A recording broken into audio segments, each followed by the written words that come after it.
This is After the Gridiron, a podcast featuring interviews with retired football players.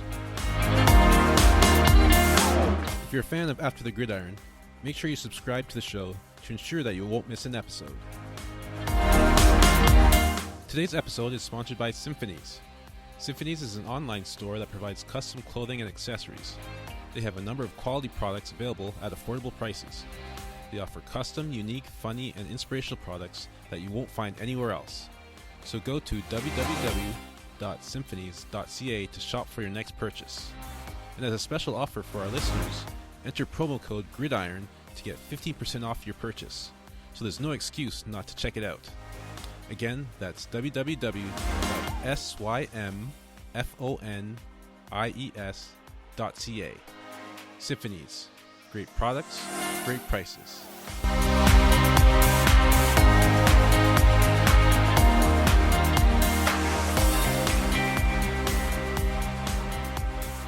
All right, everyone, welcome to the show. I am your host, Lyle Green, and today's guest is Belton Johnson. So Belton played 10 years of professional football. He played 3 years with, in the NFL with the Cincinnati Bengals. He was an undrafted free agent with them. And he played 7 years in the CFL. So he played with the Riders, the Eskimos, and the Hamilton Tiger Cats. He went to play collegiately at Ole Miss, the University of Mississippi, where he was a 3-year starter and actually played with his brother. Yes, he's played with his brother for 2 years, both on the O-line side by side. So you can imagine how cool that would have been to play with your brother. And won the Grey Cup in 2007 with the Riders in Toronto, and just missed out in 2009 because of one extra player. If anybody knows CFL, they know about the 13th man game, the 13th man Grey Cup game in 2009. So just missed out on that one, but did win in 2007. So at least he has that one ring. So Belton, thank you for coming on and welcome to the show. It's a pleasure to be on here with you, Lyle. Well, thank you. So let's start off by asking you, is there something about you that most people wouldn't know about you? Can you share what that would be? Well, I think one thing most people don't know about me, even though, I am from Mississippi, I am a 300-pound guy, I like to cook. And I think my specialty is barbecuing and smoking meats and everything. I love doing it. Watching already. Me and my wife, we both love to entertain. We have dinner parties, once every couple months or something with family and friends and everything. And I never smoked lamb before, and smoked the lamb a couple weeks back. How'd it turn out? It was amazing. Everybody enjoyed it. Let it marinate, 24 hours with some garlic, some thyme, and lemon juice, and it was amazing. Absolutely amazing. Everybody loved it, and I said, "Hey, I can smoke lamb now." There you go. Awesome. Have you done any competitions? Have you tried to do that? I haven't. I know with Clay Brooks, he's Devon. He's now he's the head coach. Oh, the coach in BC with the BC Lions, right? And yeah. So he, I know he was on one of those podcasts. I can't remember which one, but in the podcast that I had talked to, they've asked me questions over the years and things. They know I like to cook and everything, and they challenged Mr. Clay Brooks and I to do a face-off, and Devon, a little cook-off. He could cook too, so oh yeah, I think he's used to own a restaurant. So I said I might have to back. Oh really? Oh yeah, he used to own a restaurant back in the days. I think with a cousin or something. So he could throw down too. He's a Southern boy as well. Oh nice. So I'll have to go down to the stadium and see if he'll cook something up for the for the fans or something. Oh yeah, I'm sure he would. Yeah. So yeah, anytime you wanna cook, just let me know. I'll be there to be your tester for you. Sounds good. All right. So let's go back to the beginning of football for you and to where you got started. So I know a lot of people get started at different ages. Some are Pop Warner from a young age. Some are later on, maybe high school or something like that. So how did football start for you? Oh man, football started for me when I was probably 5 or 6 years old. And it starts with just being out in the yard with your family and friends, and during Thanksgiving and Christmas, and and it kind of just grew from there. And my mom, she knew my brothers and our passion. She knew we loved football because we collected football cards. We watched NFL. 7, 8 years old, we're watching NFL. We know Jerry Rice, Barry Sanders, Herman Moore. We know all these All the guys. guys. Yeah. And I think when we were probably about 12 or 13, I can't remember the age, but Steve McNair, he played at Alcorn State, which is in Mississippi, and it was the Houston Oilers versus the Jets. My mom surprised me and my brother with tickets to an NFL game down in Jackson, Mississippi. And it just took on a whole nother meaning. She knew what we loved to do, and it just even when I fast forward, when I went to the Cincinnati Bengals, my locker mate was Matt O'Dwyer. He played guard for the Jets back then, and when I got to the Bengals, I'm sitting beside him, and I'm just starstruck. Looking at this guy, he's like, "Kid, what's wrong?" And I said, O'Dwyer, man, I remember, a couple of years back, you played for the Jets. Me and my brother, we were, y'all were down in Jackson, Mississippi. Like, oh, Jackson, Mississippi, they got some great fried chicken down there. And so we had a big laugh and everything. But, that's how, I'm just saying it kind of came full circle, as a youngster watching these guys, and even my mom taking us to that game, me seeing Matt O'Dwyer on the field, and, when I did turn pro and to actually meet the guy I watched playing the game. So that's how it all kind of got started for us. Oh, nice. So you said you have some brothers. Obviously, you have the one brother you played with. Do you have other brothers as well, or just the one? No, just the one. My brother, his name is Marcus Johnson. We're peas in a pod. We talk almost every day. I do love technology, living up here in Canada, and, FaceTime, Skype, all that stuff is great. And, my brother, we played, side by side for, I believe, 2 years there at Ole Miss, protecting Eli Manning, blocking for Deuce McAllister. And, my brother, he went on, he was a second round pick to the Minnesota Vikings. And, he had a 6-7 year pro career in the NFL. He, retired. And as you know, NFL, not for long, any pro level, what's the max years? 3 years or something like that. 3 years is the average, probably. Yeah.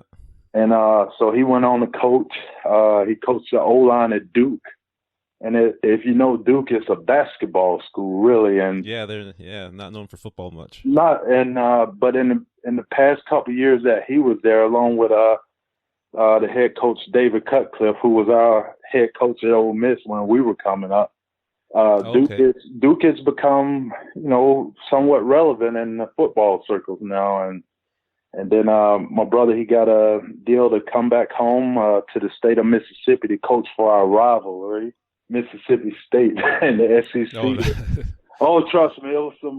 That must have been a tough decision for him. It was tough for him because he always leans on me for advice, and he's like, I know the Ole Miss alumni, they're going to be upset, and I said, are the Ole Miss alumni paying your bills? And, exactly. So that made it a little bit easier for him, and but he's now the O-line coach for Mississippi State, and they got a big bowl game January 1st, the Outback Bowl down in Tampa. Coming up. Oh, nice. That's very nice. Mm-hmm. So you guys both grew up loving football. Is that something that you guys thought you could make it to the pro level, or is it just something you enjoyed doing at the time? No, I think we both thought we could make it, just based on, the way we used to play. And, I mean, we played football every day almost. Wow. It was. Oh, yeah. It's whether just to go outside, catch balls, run around and stuff. And as we got bigger and bigger and, taller, and, we're looking down at people and I think we realized when we could go pros, when, colleges and things start writing your letters and And Ole Miss was only 30 minutes away from our hometown. So Oh, real close. it was very close. So, and even with the colleges, they bring recruits in, host them and everything to, kind of give them a glimpse of it. And we got to go to the locker rooms.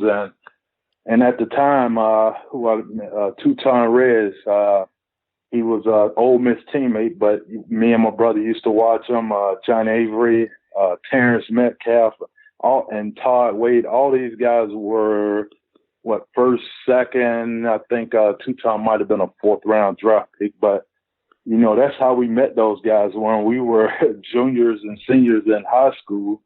And, you get to go in the locker room, shake the guy's hand, and you kind of get to know him. And then once you make the team, or when you go to school there, you're a big family then. So, and I talk to the guys all the time, and I think it was just a realization probably around 11th and 12th grade maybe that, like, hey, I got a chance.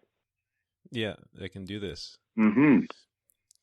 Cool. So, did you guys always play O-line, or did you guys play other positions when you were growing up? We always been the bigger kid, and even here in Canada, the bigger and taller kids, even though they probably could play wide receiver or tight end or DN, the bigger kids always put on the O-line. Oh yeah. And no different from us. We were pretty big boys growing up. Even 12th grade, I think at the time, I was 275 and, like 6'5" or whatnot. So it's always been the O-line. Always thought I was a Barry Sanders or a Herman Moore, when I'm playing Thanksgiving ball with the family, catching touchdowns, running people over. Yeah. But it never translated over to the college or pro level. No, you couldn't convince the coaches to give you a few carries. Yeah. Now I see these O-lines catching touchdowns like crazy now in the NFL. I know, yeah. Even in the CFL. Exactly, yeah. All right, so let's talk about your selection of Ole Miss. I know it was close to home, and I'm sure your parents were happy that you chose Ole Miss. But let's talk about your recruiting process and how that came about. The recruiting process, I don't know how colleges get to know you kind of thing, but I just started getting letters and stuff from, Ole Miss, Mississippi State, Alcorn, Mississippi Valley. And, again, that's when I'm like, hey, maybe I do got a shot at going pro. And, Ole Miss, they kind of courted me and everything. And who was it? Greg Knox, he was a wide receivers coach, at Ole Miss. He was the guy who recruited me and everything. And, and they recruited me hard. And, talking to Coach Knox, like, it seemed like every other night or something. And then I kind of let the ship sail when I didn't sign and things early on, because I was, other options out there. I'm like, But then when it was time to sign, I missed the deadline, because I did want to go to Ole Miss, being close to home, thinking about my mom, 30-minute drive up, And so I ended up walking on at Ole Miss, and I earned my scholarship out there my first year at Ole Miss and everything. So I was able to make it up in the end, walked on, made the team, and after that year, I got a scholarship, a full ride. Oh, okay, so you started as a walk-on. Yep, started as a walk-on. My brother, I guess I had the eyes of the coaches, and then they, found out about my brother. And my brother, I think he was recruited nationally from, all the SEC schools, Ohio State, USC, all of them. And my brother, he wanted to come to Ole Miss as well, and he got a full ride right off the bat. He didn't make the dumb decision that I did. Yeah. And so we both, my mom, she didn't have to pay for none of our school, because I ended up paying her back, once went pro and everything. So yeah. Well, that's great. Yeah. It's people might think it's easy, but it can be a tough decision to pick where you want to go to school, and so many schools coming at you and having all these different offers. It's for a young teenager, it can be kind of overwhelming and kind of a tough decision to make. So it's yeah. Oh, it is, man. You got coaches, oh, you should come here. The other coaches call you, oh, come for a visit. You'll love this. And again, you're a youngster, and it's like everything looks good. So. Exactly.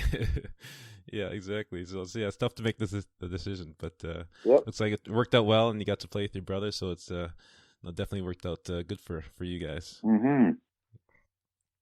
All right. So from college, you went to the NFL. You got a chance with the Cincinnati Bengals. Unfortunately, you weren't drafted, but talk about the process of making it to the Bengals. Being an undrafted free agent is tough and can be difficult to get on the squad. And obviously, so many kids are so many athletes are trying to make it to the pros. So talk about your process of making it on Cincinnati. Well, with the Bengals, how did it happen? Like I said, you're looking through these sports magazines and seeing your name, saying, oh, he should be a 4th, 5th, 6th round draft pick. And so I'm thinking pretty highly of myself in the ESPN books and everything for drafting. And so you kind of wait and, you start getting depressed, like, oh my God, like, and then when it doesn't happen, my agent, he got a slew of calls from, so many different teams. And I actually choose the Bengals because, that was the bigger signing bonus that I could get. So, and Cincinnati, I think from Mississippi, about 7-8 hour drive and everything. So went there and it felt like the walk-on process again, like, hey, I'm at the bottom. I got to prove myself. And I was doing very good through the training camps and everything. And I thought I was actually going to get the maybe starter play because, Willie Anderson was the right tackle with the Bengals. Levi Jones was the left tackle. He was a 1st round pick, a couple years before I got there and everything. So, those guys had their spots. And so I'm just trying to hang on to, be the swing man kind of. And get a spot in the roster. Yep. And so I'm doing very well. And then one day, and it was mini camp. And they had me going with the 1s, the 2s, and the 3s that whole day.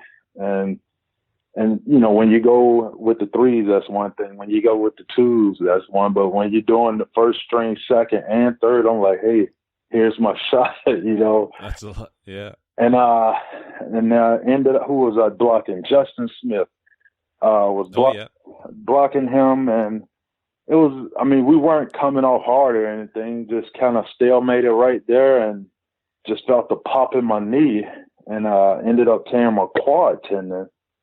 And, trust me, that's the only thing that was going through my mind, like, oh, crap, this is over, This is it, yeah. And just because with the NFL, look how many colleges there are, let's say in the U.S. alone, these teams, it's like a meat house. They could pick anybody, choose anybody they want. Next one man down, next man up. Yeah. So I was definitely thinking it was over and everything. Got hurt and, just laying there, rehabbing for a couple months and everything, like depressed again and, no money coming in or anything. So, and the next thing I knew, I get a call from my agent and it started out with, who was it? We got a few phone calls from other teams, the Ravens, the Giants had some workouts there and everything. But again, money was not coming in. Yeah. And so we get a phone call. I think it was the BC Lions. So get a phone call to, come do a tryout at the University of Cincinnati and everything, and passed all that stuff. And next thing I knew, I was in the CFL. I didn't know where Vancouver was at all. I didn't know nothing about Canada, man. No, and, they don't. wasn't on your history test? Or? It wasn't, man. And so ended up going out there to BC, and I'm very close to my family. So being that far away, the time zone, it really screwed me, especially the weather in BC when it's the rain.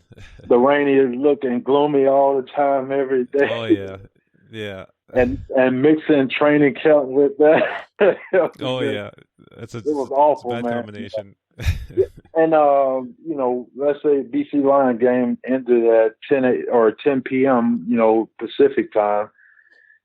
Well, I try to call my brother and mom, who are in, they're all sleeping. They're all sleeping, man. So it was just, and then when I wake up in the morning, they trying to call me at least when they get up, but I'm asleep because you're sleeping. It's like, yeah. So that was tough, man. And I asked Wally, because Aaron Hunt, we're all good friends. Hunt, Jimenez, Rob Murphy, and I knew I was going to make the team and everything, but I just asked Wally, hey, I said, man, please just let me go.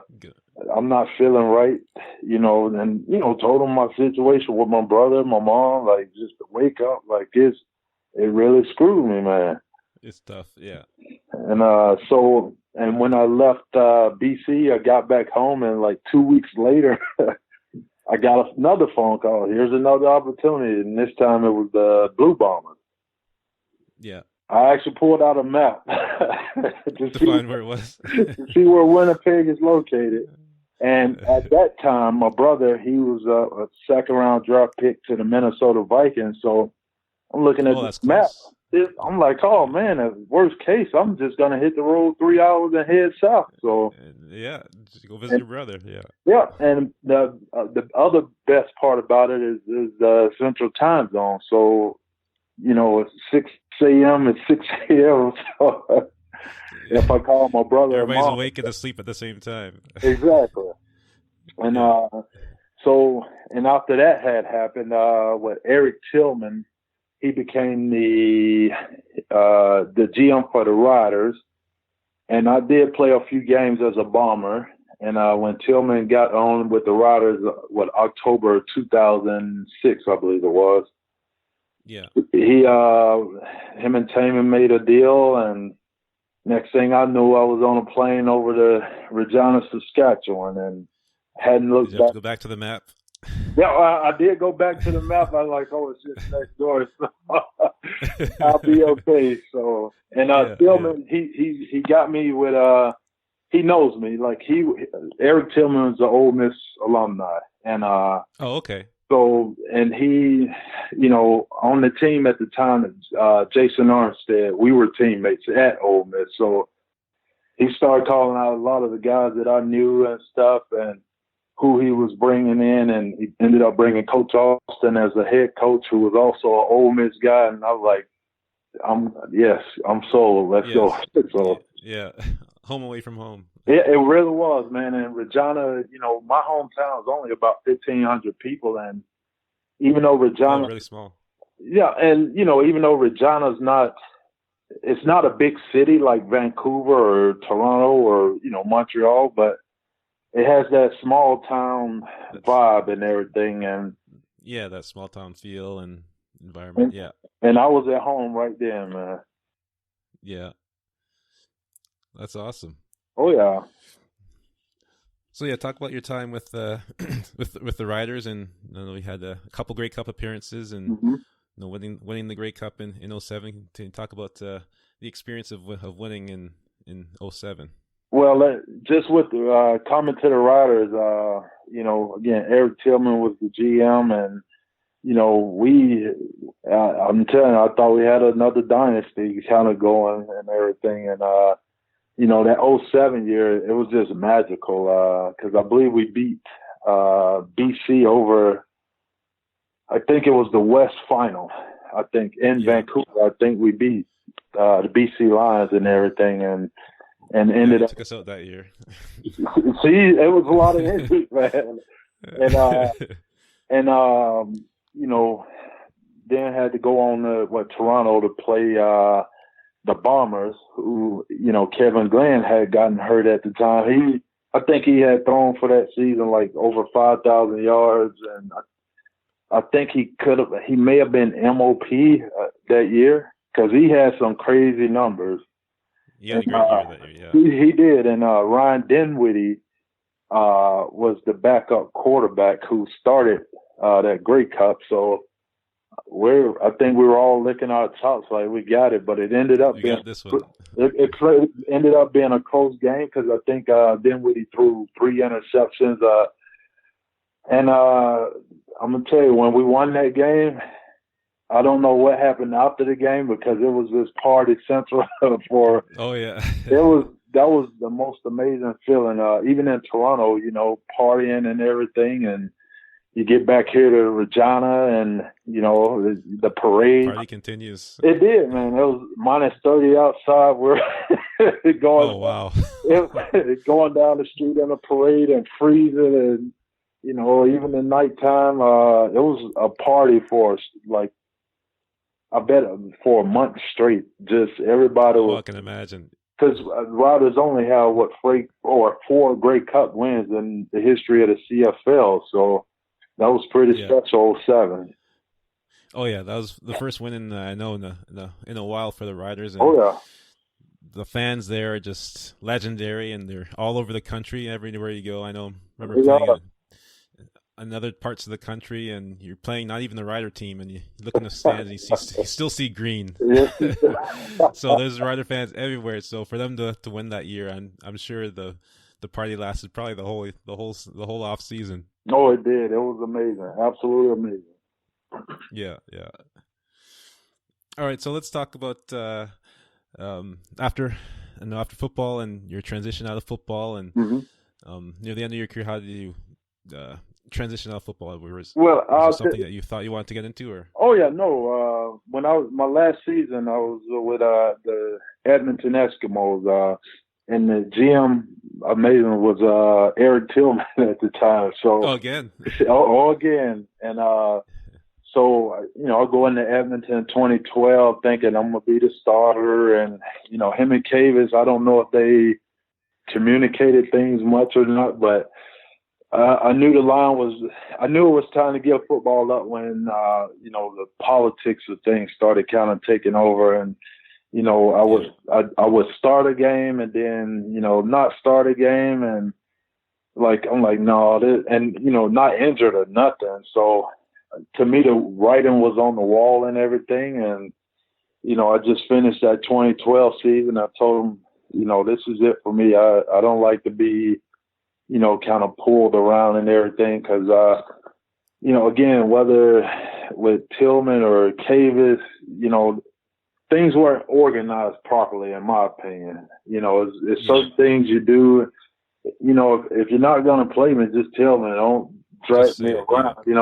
I'm a big boy, You can take it, yeah. And that's when that's when enough was enough. And even before retiring in 2012, I actually had a job with SGI here in Saskatchewan Government Insurance, where I would work. I would work during the off season, from January till I said April, maybe. Yeah, for about 4 months, and started at the bottom at SGI as a clerk 2, and kind of pushing paper and stuff. But I wanted to get my foot in the door, it's something about having a permanent job that's absolutely amazing, because, your foot is in the door. And every year I would ask them if I could come back, and so I would work, 2 years in the off season. And then when 2012, when I retired, before I retired, I told SGI, like, hey, if you guys were to hire me permanently, I'd be done with football, period. Yeah, I'll take it, yeah. And so 2012 ended, and 2013 I was hired permanently at the start of January, permanently with SGI. So and I haven't looked back since, and it's absolutely amazing. Just the transition. I know a lot of guys they kind of get scared and, not knowing what's going to happen next, what to do. But I think I was more than prepared and ready for, life after football, to be honest with you. Football. Yeah, yeah. So you always went back to Saskatchewan in the off seasons after with Edmonton and with Hamilton? Yes, I did. Because again, meet a girl here, and oh, there you go. That's what stuck me. And we're married now, and we were married. We don't want to go what year I was married because I remember sometimes. But we got married, had kids, and so home was Saskatchewan. I've been living here almost since really 2006. I would go home a lot more from 2006 till 2009. I would go home about four times a year out of Canada and everything. But once I had settled down with my wife, I couldn't just up and go without, taking her or the kids, and things just changed a bit. So, and as flights out of Regina is crazy expensive. Oh yeah. So the transition was good for me. It was good. But I know I've had other teammates. It's been hard for some of them. They, still living that dream, and dude, you're 39 years old. It's over. It's done. Yeah. It's done. This, and even my brother, we got our saying, football, it's a young man's game. It ain't an old man's game. It's a young man's game. Yeah, definitely. Yeah, it's definitely tough for some guys to let go and to move on because it's something they've done for all their lives or majority of their lives, and to have that the ability to realize that you need to do something else and that you can't or have it ripped away from you, not your choice. And at least exactly, I had my choice. I knew it right then. I'm like, no, I'm done with it. Yeah. Yeah, a lot of guys don't get that choice. A lot of guys, like you said, it's just ripped away, and they just get a knock on the door and said, your time is up, and you just gotta move on from there. So that's right. Yeah, it's it can be definitely difficult situation for guys. So yeah, are you still with the same company? Yes, I'm still with SGI, Saskatchewan Government Insurance. I'm now an adjuster too. So I deal with the property, fire, wind, water, hail, damage to your home. I come out, look and inspect, and it's a great job. Met some great people there who are great friends. And, it doesn't hurt that all of them knew about me playing for the Riders, which everyone in Saskatchewan would know, oh yeah, players and everything. So it's been great for me. Again, I haven't looked back at all. I enjoy my job that I have now, being an adjuster, and I have fun with it. I treat it like football too, I'm up early in the morning, crack of dawn, and getting things together and reading over things, and before I go out, have a look at stuff. And it's a good gig I have. It's a great job. Yeah, that's awesome. All right, so are you being in the Saskatchewan area? Are you still involved with the Riders at all? Do you do anything with them, or do you still go games, or do you have any involvement in football still? I do. I'm the vice president of the Rider Alumni Association. And, okay. Yep, and I also do the radio here with CJME, the Green Zone, where during the season and everything. I'm an analyst for the Green Zone. I do still watch a lot of football, of course, and it'll never leave me. And oh no, yeah. And I still know a lot of the players that are currently playing, because I know my brother, I told you, he coached at Duke. Well, one of the left tackles this year, he was a rookie. Cofield was at Duke. My brother coached him, and my brother texted me like, "Hey, take care of this kid." I'm like, "Oh, all right." So yeah, just always have guys over, and some of the guys that I played with when I was getting long in the tooth, they were youngsters. Marcus Thigpen, We played together when he was with the Riders, when I first was with the Riders, and then he made a name for himself when he went to the Hamilton Tiger Cats, and I blocked for him some there, and he comes over to the house. He's back with the Riders now, so. Okay. So I have some of the guys over from time to time, get to know them, and because I know how I was coming up playing, and to get that meal, and like if a fan or somebody invited you over, you would go, and so the guys, they like to come over here because we don't talk football. We talk about life and just sit down, eat, relax, and enjoy yourself, and just to mentally get you back on track and everything. Yeah, that's great. It's awesome that you've been able to stay connected in some way with football, and I know you love the games very much, and to be able to have your foot in the game a little bit still is a great a great thing to be able to do, and to be able to be involved in some capacity still. Oh yeah, we're gonna have to get you on the green zone. Was that okay? Sure, yeah. Whenever my last name is Green, so yeah, I'm always ready for the green zone.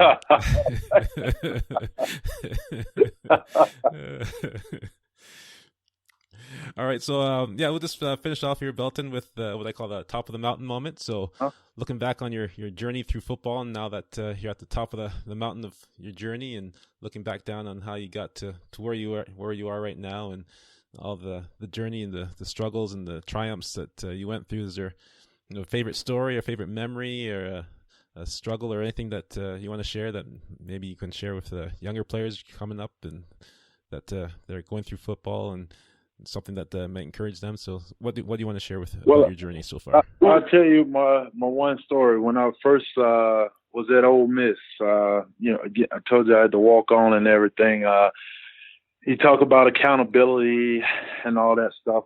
Football is a great teacher. It really is. And so my first year at Ole Miss, I never in my life had to get up at 5 a.m. to go to a meeting, because high school, 8 o'clock, 7 o'clock, whatever time you had to be at school, you were there. And so at Ole Miss, when our first meeting was at 5 a.m. Oh, wow. I did not make that meeting because, like all the excuses, my clock didn't go off, Coach. And, I'm sitting there thinking, like, oh, they ain't going to know who I am. I'm like a walk-on. I'm like the 130th, 40th person on the team. They won't even know it. So later on that day, go to my classes. I'm not even worried. Go to my classes, go to practice. Oh, boy, they got a list. So, and as a form of punishment was to run 110s, and in Mississippi, it's 110. In the heat. Yes, heat, humidity. Oh, man. So, and I passed my test. I ran my 20, 110s or whatever, but they said, if you're ever late again, we're kicking you off the team. So, again, the next morning, we have a 5 a.m. meeting. I actually went out and bought clocks to set them, the one with the little hammer at the top ringing the bell. Yeah. And just to make sure. Yep. Set the clocks, told my roommates, like, hey, wake me up. You hear the alarm go off. Would you believe it or not, I missed that meeting. And oh, no. And again, at the time, like, I'm naive, I guess. I'm like, they're not gonna know. That was a fluke. They got me last time. Go to my classes and everything, and get to practice later on that day. Go put on my pads. My locker is cleared out. I'm like, oh my God. And so I go downstairs, talk to the equipment guys. Yeah, Belton, they told us that you didn't make the meeting, and clean your locker out because you're off the team. And oh boy, that was tough, because I walked out of that stadium, that locker room, and walked down All-American Drive at Ole Miss. And, tears are just flowing down my eyes, man. I could not stop from crying, sniffling, walking down all these girls' sorority row or fraternity row, there, just sobbing. And I called my mom because, again, I told you, me and my brother, my mom, we're very close. And call my mom. She hears it in my voice. What's wrong? What happened? I said, Mom, I got kicked off the team. And she said, baby, you only been there a couple of days. What you mean? So I had to explain to her what happened. So she's like, what was the coach who recruited you? I said, Coach Knox. Give me his phone number. So I gave Mom his phone number. She's like, I'll call you back. My mom called me back 10 minutes later. Baby, you're back on the team. I said, what? Oh, wow. I said, what happened? Way. I'm like, what you do, Mom? I told him you'll never be late in your life for anything. And from that point on, man, accountability, being up. I can wake up at 5 in the morning, 6 in the morning without a hiccup. I still, to this day, I normally get up at 4:30 in the morning. If I'm not on holidays, even with the regular work week, I'm up at 4:30 in the morning, go to the gym, get a workout. Still, yeah. And from that point in time, that's the reason why. That is the reason. That's all. Yeah.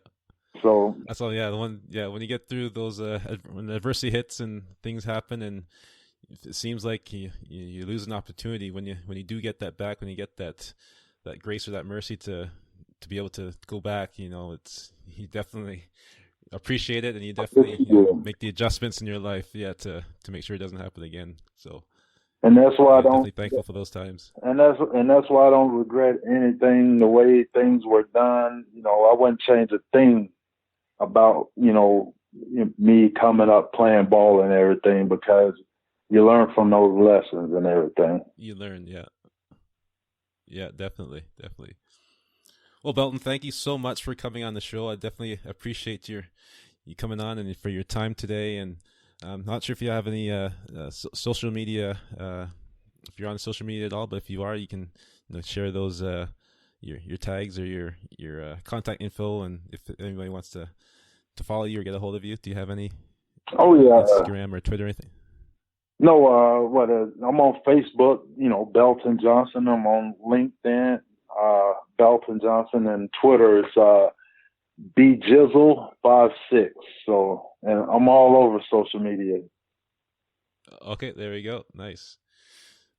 So thank you so much again for coming on, and I'll have all those links on the show notes so people can get a hold of you and get in contact with you and follow you on those platforms. So sounds good, Lau. Thank you very much for the time. Awesome.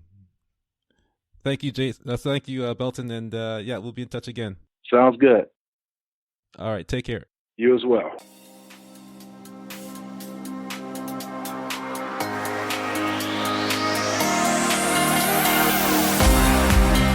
Thank you for listening to After the Gridiron. If you're a fan of the show, please make sure you subscribe to the show and also leave a rating and review. By doing that, you also help to spread the word about the podcast and assist others in finding the show, so more people can enjoy this great content. You can also follow me on Facebook, Instagram, and Twitter, with the links to those being found on the website. Your support is very much appreciated. Also, please visit the resources page on the website for links to our sponsors and affiliates. Their support helps to keep the show running, so go to www.atgridiron.com/resources to check them out. Thanks again for listening, and I'll see you when we kick off our next episode.